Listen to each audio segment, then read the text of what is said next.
Welcome to a chef called Rhonda. Today I'll be showing you how to make the Pignoli cookie. The Pignoli cookie is in fact an Italian Christmas time cookie loved by most, young and old. It's a super easy recipe, super fun, and healthy and delicious. Well, it might not be all that healthy, but it certainly is delicious.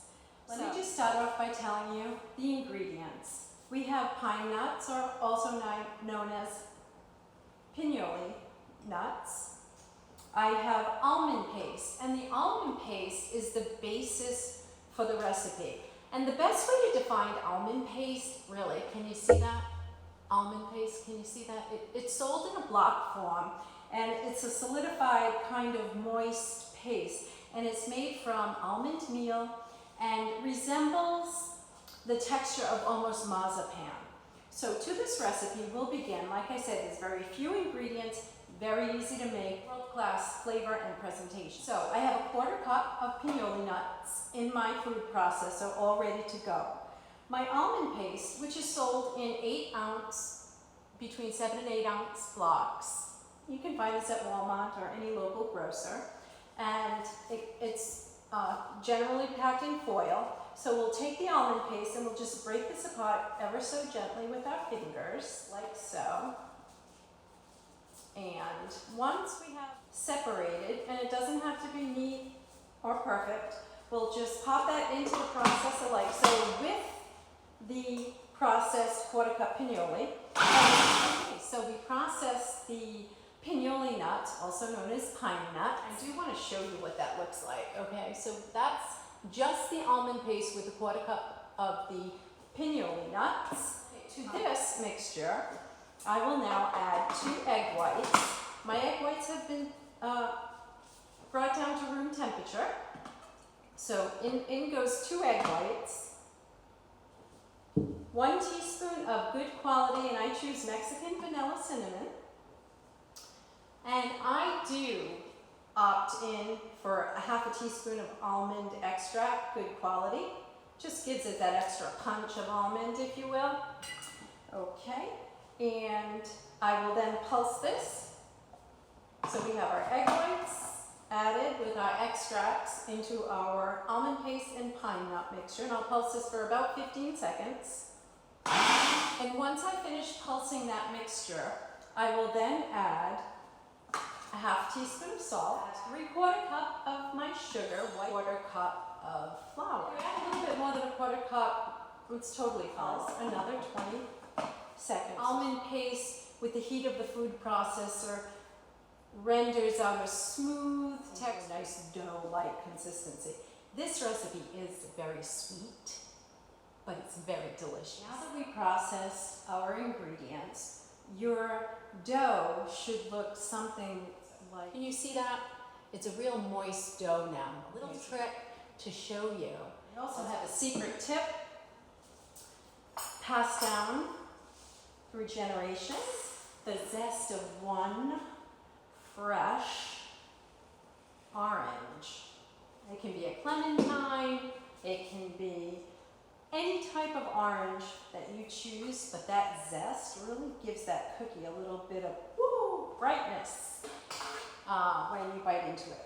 Okay, so here's my dough, and here's my trusty orange grater. Can you see this orange? This is just your regular Cara orange. It's got some nice skin, no bruises, and I'm just going to gently zest some of that skin over my dough, like so.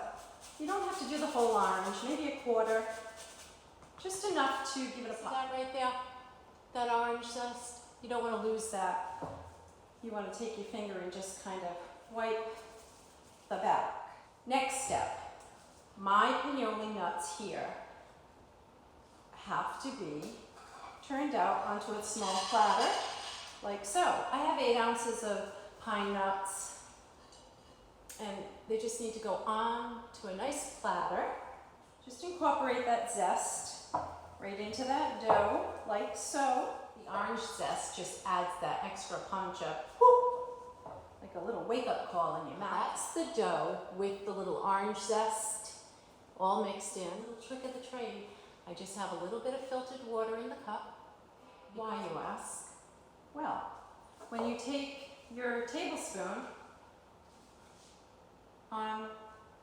into your dough to grab that as your cookie, utilizing your thumb to pop it out, this dough is sticky. So you will need to just dabble in the water, just a tad, as you roll out your cookie.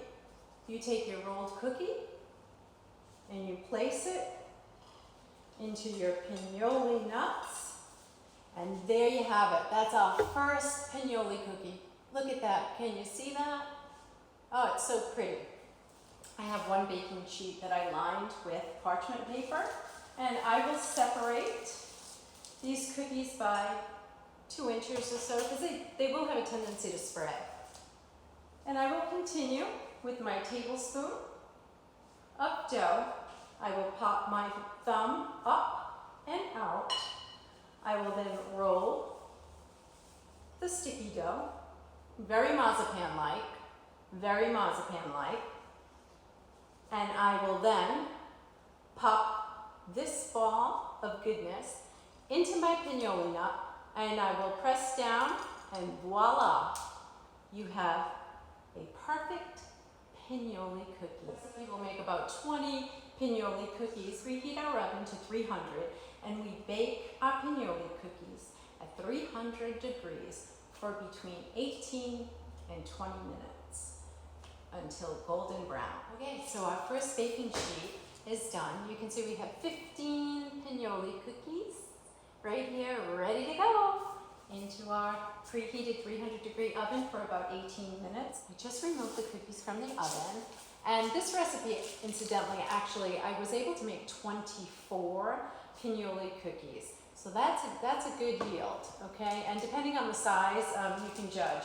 24, stretching it, but makes a nice size cookie. Let me show you. Let me show you the bottom. Okay, see that? Golden brown pignoli cookie. Okay, you see that? That's the finished product. It looks like so. Allow them to cool in the pan for about 15 minutes. I am just going to drizzle. I have some powdered sugar here in my little sifter, and I'm just going to gently powder sugar them ever so slightly. Should look something like this. And again, the golden brown with the nice little powdered sugar. And after I've sprinkled the warm cookie with powdered sugar, it's time to plate them and present them to our guests. Okay, so there we have it, our pignoli cookie recipe. Super easy, super fun, healthy and delicious. And let me preface by saying it's more delicious than healthy, but a splurge every once in a while is always a good thing. Before I get into our pignoli recipe recap, I would like to ask, please, would you subscribe to A Chef Called Rhonda? I post new recipes every Tuesday. Many thanks for watching. Give us a thumbs up. Please subscribe to A Chef Called Rhonda. It would be greatly appreciated. Thanks. First, let me say cheers. You know I always need a little shot of that black coffee. Black coffee and a pignoli cookie. To recap our pignoli recipe, we took a 1/4 cup of pignoli, or pine nuts, and we placed them into the food processor and processed for about 15 seconds. The pine nuts then became crumbly, added to the food processor. The almond paste by hand and placed it into the food processor and pulsed for about 20 seconds. I had the pine nuts and the almond paste come together. I then added my 2 room temperature egg whites, followed by my 3/4 cup of granulated white sugar, and then added just over a 1/4 cup of flour. Meanwhile, my oven was preheated. Now, there's two schools of thoughts to the oven. You can preheat your oven to 300 degrees, 325, or 350. This cookie will bake about 20 minutes to 25 minutes. Depending on your oven, you can opt for either one. But the secret to this recipe is the orange zest. It really holds that aromatic secret to this recipe. This The zest of half an orange, can you see that? Half an orange really gives a brightness to this cookie. When you bite into the cookie will be soft and smooth with a nutty flavor, and with that zest from the orange. Oh, it's a wonderful accompaniment to a hot cup of coffee or a steaming hot cup of tea. Cheers. To get back to the recipe, a couple of quick tips. The dough will be very sticky, and another secret to rolling out that cookie I showed you was a little cup of water on the side just to moisten your hands. And in this case, I work with gloves when I'm rolling my cookies, and I just moisten very gingerly. I moisten with a little bit of water each time I go in for the roll, because as I said, the almond paste, the sugar, it acts like a marzipan dough. However, they're wonderful. And I want to show you at the end, when the cookie is done, they're soft and crumbly. Not really crumbly, but they're soft and light and airy, and the flavor. Oh, you can taste the orange, you can taste the almond with a hint of vanilla, and a taste of hot coffee. This is the cookie all day long. Well, I hope you enjoyed today's recipe. Please stay with me as I continue to post every Tuesday. A chef called Rhonda, and incidentally, you can find me on Patreon as well. So log on to Patreon and give it a go there too. Thank you for watching. I hope you enjoyed today's recipe. Here's to you and yours. I thank you from the bottom of my heart for letting me into your kitchen. Cheers!